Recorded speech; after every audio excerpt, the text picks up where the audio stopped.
All right, so I'm going to talk a little bit about numbers and life path numbers and things that I've seen in charts, and also just talk about the day you were born and how that relates to certain planets. And so what I don't want to do right now is to pretend like I know everything about numerology. I'm an astrologer, I'm a tarot reader. That's what I do. That's what I've been doing for a long time. That's my thing.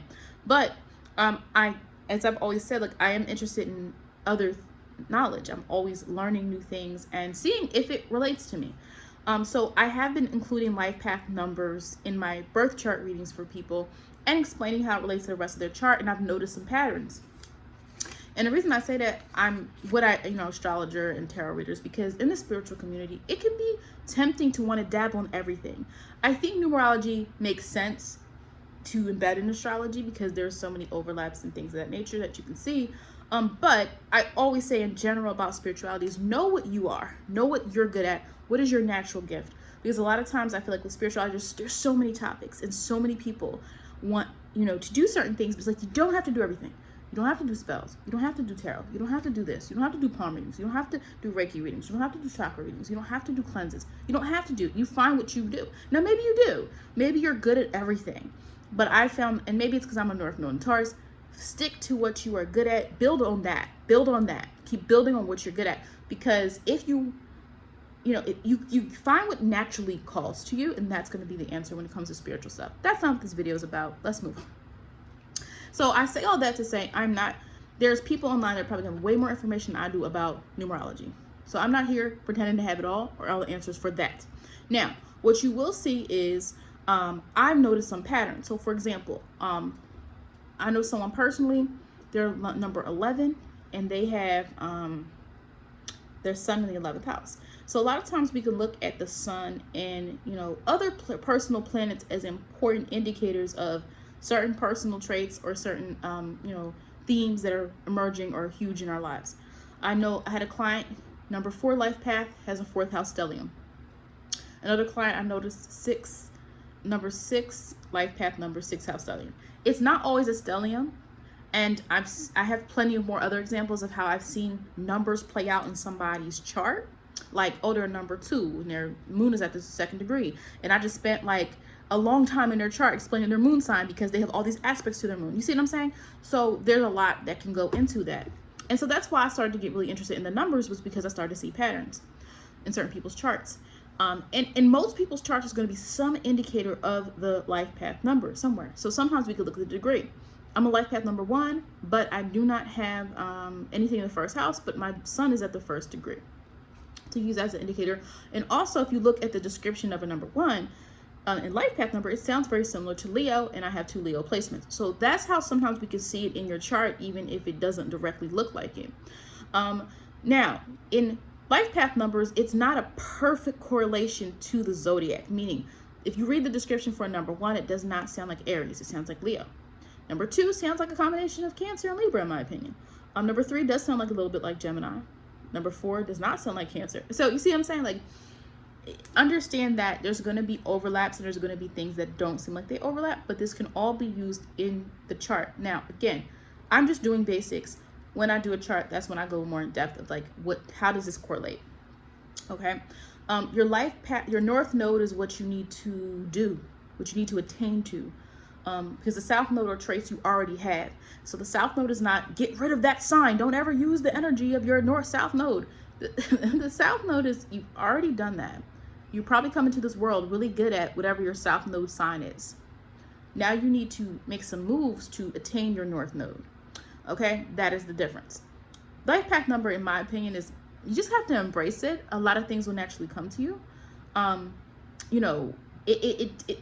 personally, since my basis is astrology, I think that a lot of working on the things in your chart will naturally help you see your life path come to, you'll start to see how it fits in. And for some people, it is an overlap. You might have a life path number 1 and you have a North Node in Leo and Sun in Leo in the 1st house or 5th house or something like that. And so those energies might match up really well. And it's, most of us, it's not that neat and clean. But that's how life is, and that's why our charts look so different. We're going to have contrasts, we're going to have challenges and things like that we have to overcome. Now, number 1, I'm going to be honest with you guys. I'm going to probably just give up some keywords This is an introduction because I want to get to the last part of this video.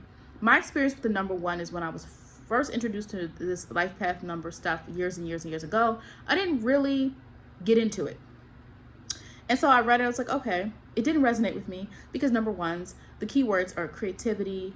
I was creative. I've always been creative with ideas, not with making things or performing, but I'm good with ideas. I was like, okay, that's cool. Then it's like leadership, passion, individualism, you know, you the individual path and pioneer and entrepreneur. Whoa, I was like, whoa, because I didn't see that in myself at the time. And that's what I really want to say about resonating. You cannot, and I don't want to sound like I'm lecturing, you cannot say something doesn't resonate if you have not had a variety of experiences in life. All right. At 20 or 21 or 23, whatever, I could not say with certainty, oh, my chart is wrong, because I hadn't experienced certain things, right? You can't write things off because you once you become more fledged in who you are, you're now going to look, oh, yeah. So that's what I always tell people, regardless of any age, you know, because there's still certain things in my chart I don't quite resonate with yet. But at any age, but especially like my younger clients, I'm like, there's going to be things that might not resonate just yet. It doesn't mean it's wrong. Just keep it in the back of your mind because it's going to show up at some point. And now you're armed with information to know what that looks like and how you might respond to those situations. So number one, but then I look back and I'm like, well, leadership, I actually did have situations where I would be seen in leadership positions, even though I'm an introvert. So the number one for me, you know, in college, I was, eventually I was a vice president and president of my sorority. That's not anything that I thought I would have ever been when I first did it, you know, when I first joined. Now, and again, like let me remember, I don't know, it's a long time ago. I didn't join a sorority till my third year of college. So the first 2 years I was just, you know, wasn't involved in it. And I didn't really need to join one. Like I had a diverse group of friends. So I didn't join for that reason, but I joined because I liked the people. Like it was just something cool to be a part of. And I have Venus in the 11th house. That's another thing. People with Venus in the 11th house, you're always going to want to be a part of a group. And my Venus is in Cancer. So for sorority, women, right? So that's what I said. Like, it's interesting because you could look at, I don't want to go on a whole tangent about me, but like, I had a very diverse group of friends in college. College was way more fun than high school because you could choose more people to hang out with. Like, it was just, you know, that way. But, you know, high school was cool, but college was amazing. But the thing is, like, my Venus is in the 11th house. So, of course, I was eventually going to be involved in a group, even though I didn't understand that I was going to be a part of a sorority until I did it. But anyway, my point being, I eventually had a leadership position within that. And nobody would have thought, myself, not even, that I would have done that when I first became acquainted with it. And also in my career now, I have had leadership opportunities. I've been a part of my leadership team in my my current job and been able to have opportunities to lead teams and things like that and, you know, manage people. So I am an introvert, but I've had opportunities to do extroverted things. And so that's how the number one has played out for me. Now, the number two is a focus on harmony, emotional intelligence, sensitivity, cooperation. You're moved by situations. In my opinion, the life path number two sounds like a combination of Cancer and Libra energy. So I wouldn't be surprised if somebody has those placements in their chart or something significant to Cancer or Libra or the houses associated with Cancer and Libra in their chart. Because there's a duality here, but it's also about this emotional intelligence lens of, you know, using not just a feeling, but what am I going to do about it? You know, which I feel like is really Cancer in nature. You know, that I feel it, what am I going to do? What am I going to show about it? So number two, it is emotional aspect to it. There's a duality to it. Your ability to listen to other people and understand other people, people's experiences in order to connect with them and harmonize and be able to kind of show that duality of that nature and cooperate. Number three is about communication, mental creativity. Number three, life paths. There's the youthful dynamic to them. I think it sounds very similar to the third house energy or Gemini energy. You know, very optimistic in terms of wanting to connect to people. And number threes have a lot to do with the community. Or like, I feel like the community is important to them, the people that are around them. There's a connection aspect to it. Number fours, different than what we think. Like, okay, that's what I'm saying. Number fours don't sound anything like the fourth house in astrology. So that's why we have to pause and make sure we are reading these as life path numbers and not just astrology. Now, we can have some overlaps there. I'll explain that in a second. So if number four is about form and structure and stability, and depth and understanding how to build things, routine. That sounds a lot like Taurus to me. But if someone has a number 4, they have a 4th house stellium, what does that mean? Well, it can mean that they build structure within their family.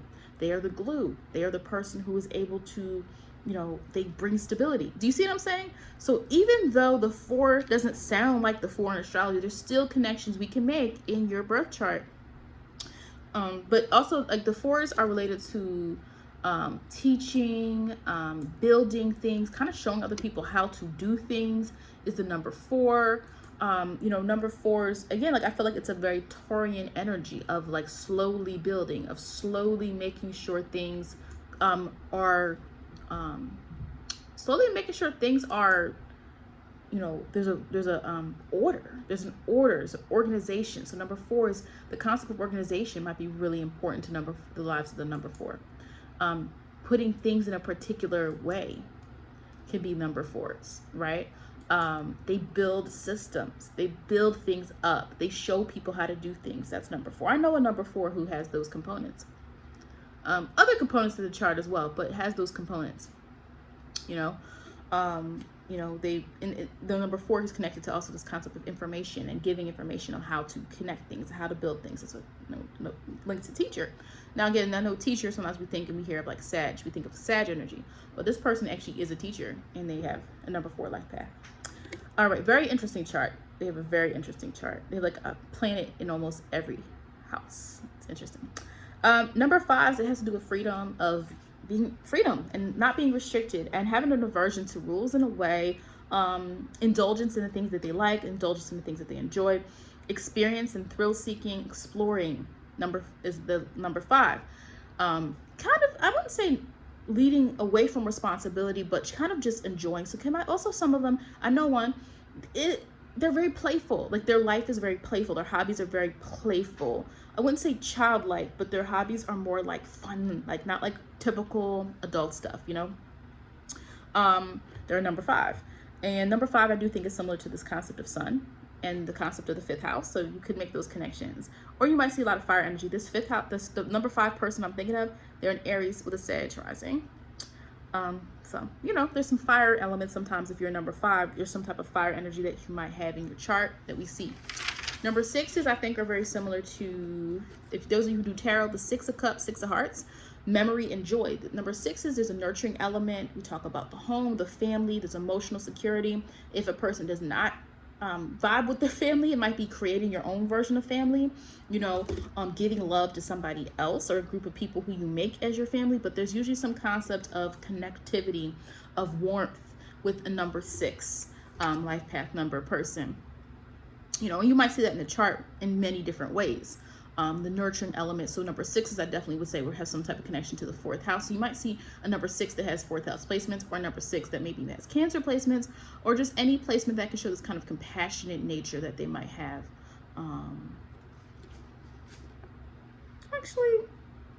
But they're compassionate with their family. I think there's a difference between, and I'll get to that in a second, compassion when we talk about Cancer versus Pisces, because Pisces is the real compassionate person of the zodiac, sign of the zodiac. Number 7 is dealing with analysis, but like wisdom and spiritualism, and it's a lot of things. The 7s, the description I've seen is definitely they're using their mind, and there's a focus on being analytical, and there's a focus on thinking through things. But then I also have seen definitions that deal with being wise and having knowledge and having spiritual insight. And I'm like, wow, that number 7 is interesting. That sounds like a combination of Virgo, Pisces, and Sagittarius. Like, to be honest with you, it's a very mutable energy, I think, the number 7. So I wouldn't be surprised if some number 7s have mutable energy in their chart. It's definitely dealing with the mind, but it's dealing beyond that too. Breaking things down, but also to get wisdom, to get understanding. So you have to analyze it first before you can get to that greater, deeper understanding and that greater, deeper knowledge. What was interesting when I was looking this up is I randomly stumbled upon, they said Dr. Phil has a number 7. I'm like, that's interesting because he gives people advice. He helps people through his own analysis of things, right? Number 8, we're dealing with power, success, authority. Power can look very different. It doesn't have to mean everyone's like a cutthroat, CEO making all decisions. It can simply just mean like your own ability to, give direction, or your own ability to make things into a certain goal.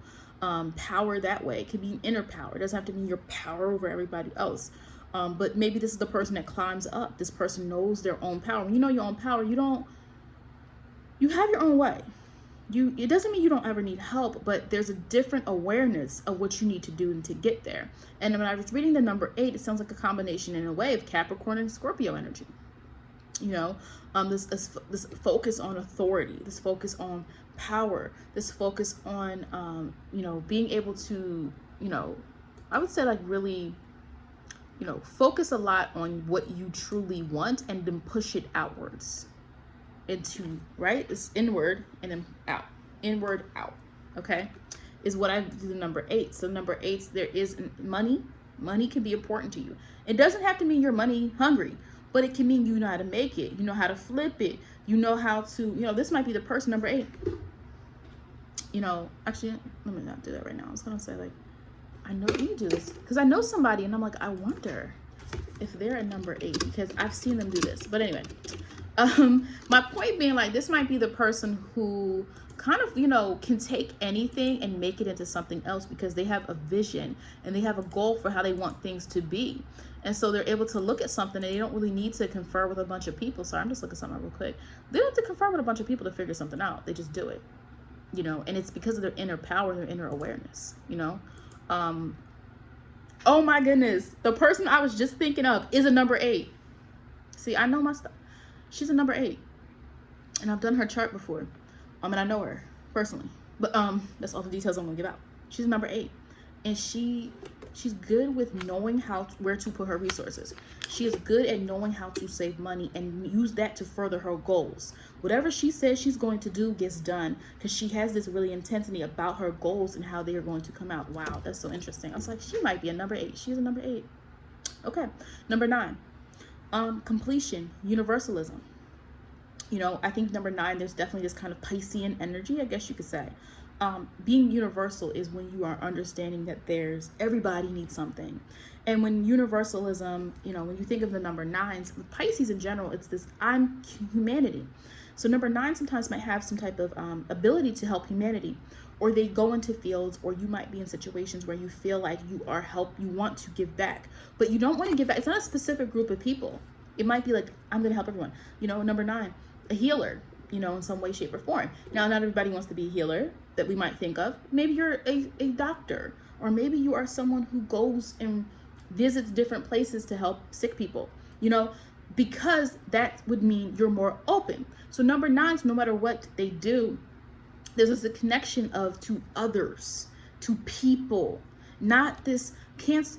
This number 6 is more about your family, and number 2 life path number is more about connection to your partnerships, that one-to-one type of connection. Number 6 is more about the family. So like number 2, I would say it sounds more like a Libra. It sounds like a Libra. Like number 2 life path to me sounds like a Libra and a Cancer combined. And number 6 sounds like a Cancer. And number 9 sounds like a Pisces, And again, it might mean something to you because you might be a Pisces, or you might not be. It doesn't matter at this point. Might mean something to you because you're like, oh, my Neptune is in the 9th house. Ooh, yes, you're meant to help spread a message to other people.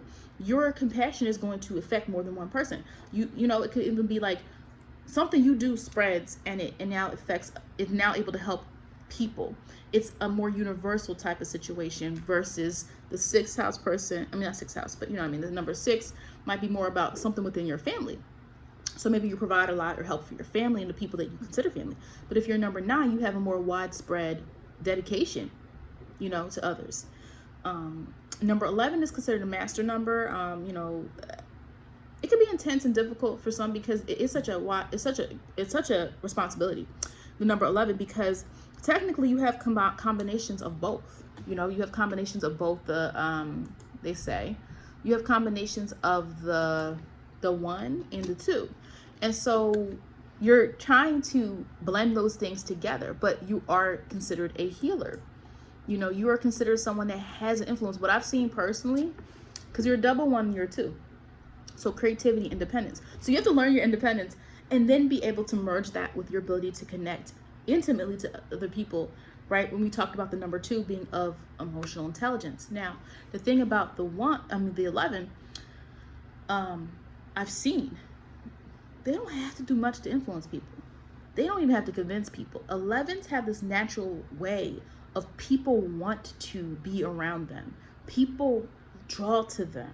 They don't have to try too hard. So it's almost like almost anything you want to do, you're going to be able to get recognition for it. Now the problem, and it's not about attention. I want to be clear. I'm not talking about attention. But there's this need to blend being the independent leader and also being harmonious. And that can be a hard thing to do. So that's why sometimes I say 11s are tasked with a lot. But it can be beautiful when they ascend. That's why they're known as like the healer. It's a master number. There's a lot of potential there, but you have to unlock it.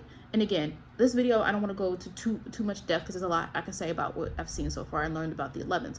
But it is definitely an experience where you have to take care of your own energy and understand yourself, because you have a double duty in life. All right.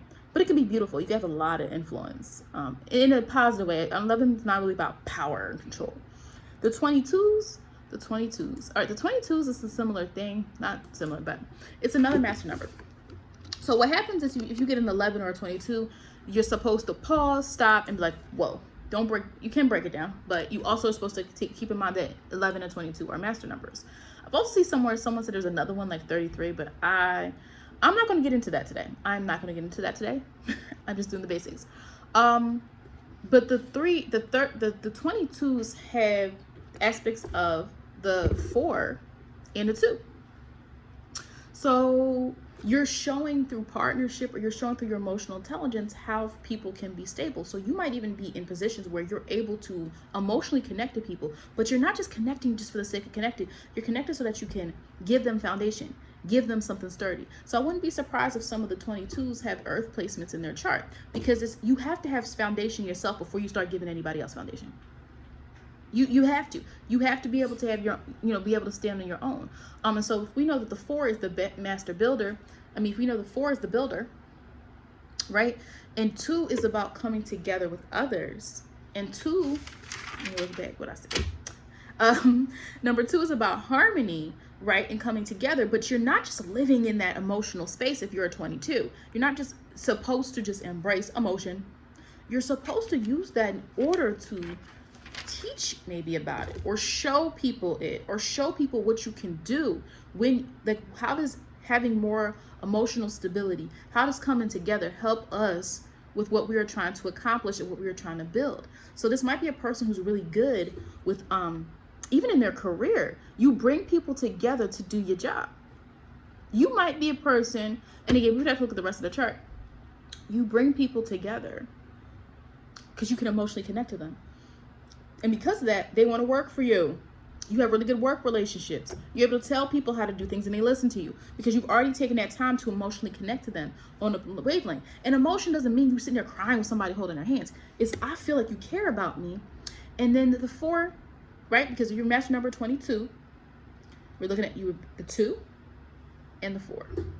And the aspects, the qualities of the 2 and the 4. Now, again, that does sound like a double duty. It is. The master numbers, you have a double duty, but you also can get a lot in return because you have this kind of power in you where you are able to multitask. You have more than one obligation in your life path, which is interesting.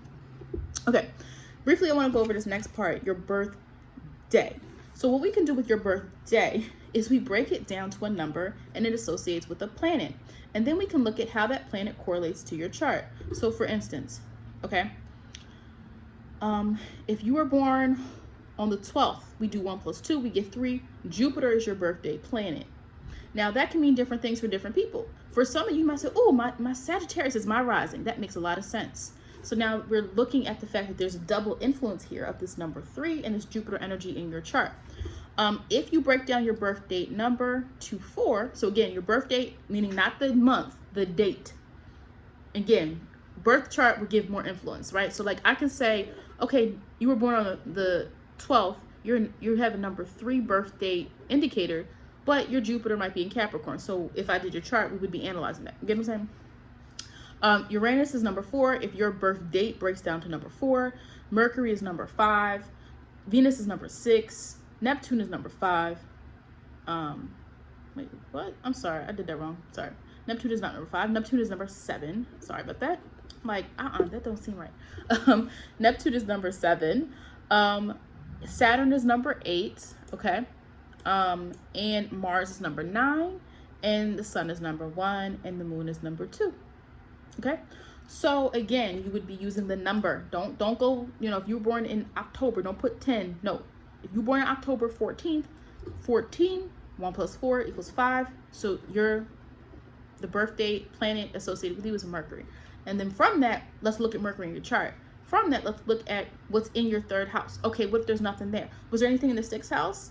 Okay, nothing there. Let's look at what sign is on the cusp. Okay, Capricorn is on your cusp of your 3rd house. Saturn rules Capricorn, right? Okay, let's look at where Saturn is in your chart. You see what I'm saying? Like, we can get a lot of information from a little bit of information. But that's how we would look at that. And so for me, for instance, if mine is 6, well, then I need to look at the fact that I need to look at Venus in my chart and understand it better and make connections better to Venus and ask myself, where's my Venus placement? What does that mean for me? What are my experiences with Venus in my placement? Do I feel Venus transits very, very strongly? Those are the types of questions we can start to ask ourselves when we look at the birth date number. Again, that's just a little piece of the pie. You gotta look at the whole thing. Now we're gonna get to what day we were born. Okay, so the day you were born, every day of the week is associated with a planet. All right, and so we're gonna look at that, and we can look at your chart of what does that mean. So Monday, the moon. Tuesday is associated with Mars. The interesting thing about Tuesday is I looked it up. Both of my kids were born on a Tuesday. And I looked it up because I remember when they were born. Like, I remember the day, obviously, and the time. But who remembers the day? Like, I don't know. So, especially after a long time, But Mars. And it's interesting because one is in Aries. And the other one, Mars was Aries. And the other one has an Aries rising. So, interesting. Wednesday, Mercury. Thursday, Jupiter. Friday, Venus. So there might be themes around friendships, maybe within your life. Saturday is Saturn, and Sunday is the sun. Okay, and so we can look at the energy of those planets to see where does it play out in your life. I have Saturn. I was born on Saturday, so where's Saturn in my chart? Okay, Saturn's in Scorpio, 3rd house. Okay, information. Communication. Yeah, I relate a lot to my Saturn placement. Saturn can bring restrictions. Right? Now, I've always been really into school. I've always loved school. Formal education for me was fine, most of the time, I love learning. I love proving that I knew things. I didn't mind going to school. I'm someone who's like, okay, school. So I went to school, then I went to college and I got a master's degree. Not in that, I took a little break after college, but and higher education is more 9th house, because now you're trying to think of what you're gonna do with that. Master's degree is 9th house. Like, what are you gonna do with that? What are you gonna do in the world? What's your vocation? It's a little bit different because 9th house is next to the 10th house of career.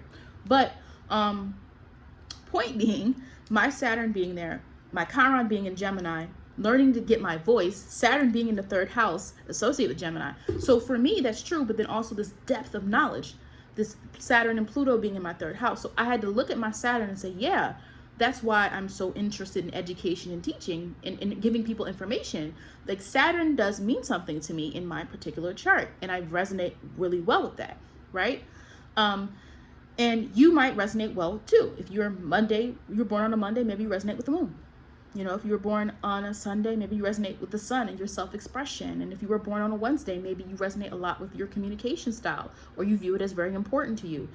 Jupiter Thursday people might just be really expressive and just really want to spread optimism everywhere. It really depends on your chart how this is going to play out. But we can look at this to get a better understanding, and go in depth. The thing about this stuff, once you get information, now here's the pitfall. You don't want to make everything mean something. And it's such a temptation in astrology. Oh, well, this is here. What about this? What about? And I'm careful of that, to like really put meaning to stuff that has patterns. That's why I love doing patterns. That's why, Virgos, we love analyzing the patterns of things. So the interesting thing that I was like, okay, so my kids have Mars, so they have a Mars association, and like, oh, well, both of their parents were born on a Saturday. So I just wonder if that means something for the parenting.